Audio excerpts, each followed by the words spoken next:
warahmatullahi wabarakatuh. Kembali lagi bersama saya Sabella Amriabuhari.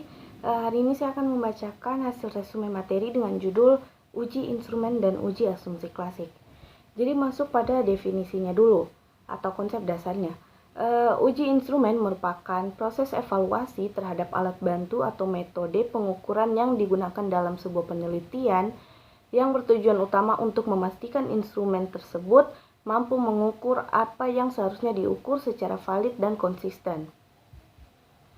Selanjutnya adalah metode uji instrumen yang umum digunakan. Yang pertama itu ada uji validitas isi yang ditentukan dengan penilaian ahli terhadap kesesuaian item instrumen dan konsep yang diukur.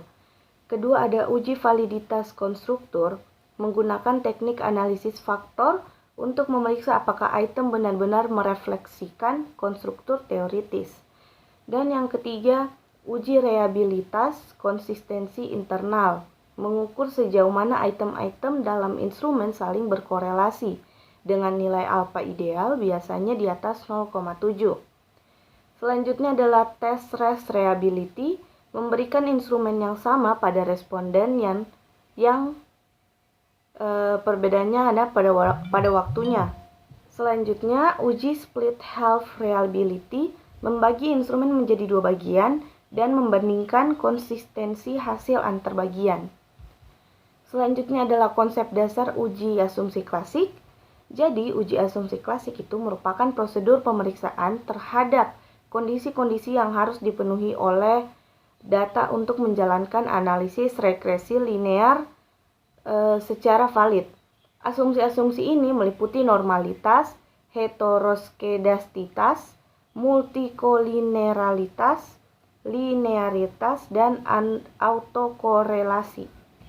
Oke, selanjutnya kita masuk ke uji normalitas. Metode uji normalitas yang umum digunakan ada 3, yaitu uji Kolmogorov-Smirnov, membandingkan distribusi data dengan distribusi normal teoritis.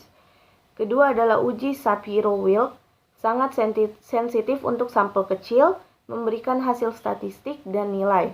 Dan yang ketiga, analisis grafik, histogram, dan QQ-plot digunakan untuk visualisasi distribusi data.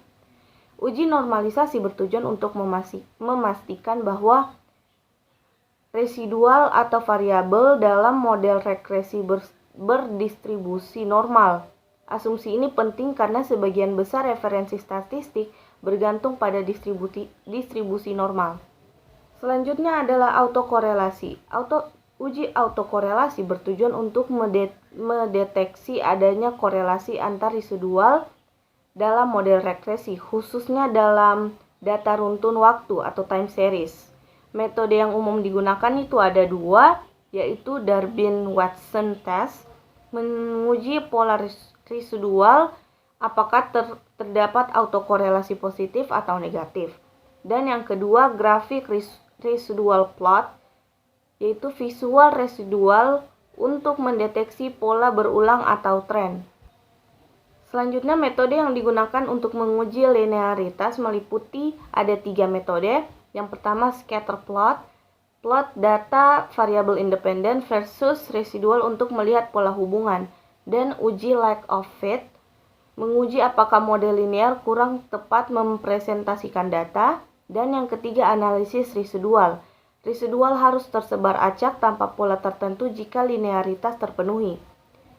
Selanjutnya adalah uji heteroskedastisitas, merupakan kondisi varian residual yang tidak konstan sepanjang nilai variabel independen yang melanggar asumsi homokedastisitas pada regresi linear.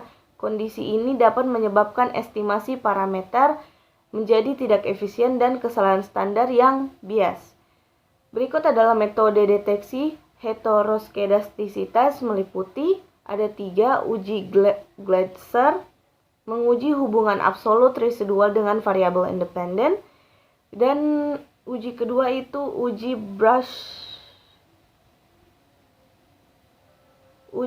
Brush-Pagan, menggunakan regresi residual kuadrat terhadap variabel independen, dan yang ketiga itu plot scatter residual, memeriksa pola residual terhadap prediksi model. Dan yang terakhir adalah uji multikolineraritas. Terjadi ketika variabel independen dalam model regresi saling berkorelasi sangat tinggi, yang dapat menyebabkan ketidakstabilan estimasi koefisien dan menyulitkan interpretasi pengaruh variabel individual. Ada 3 metode yang sering digunakan. Yang pertama itu adalah variance influation factor,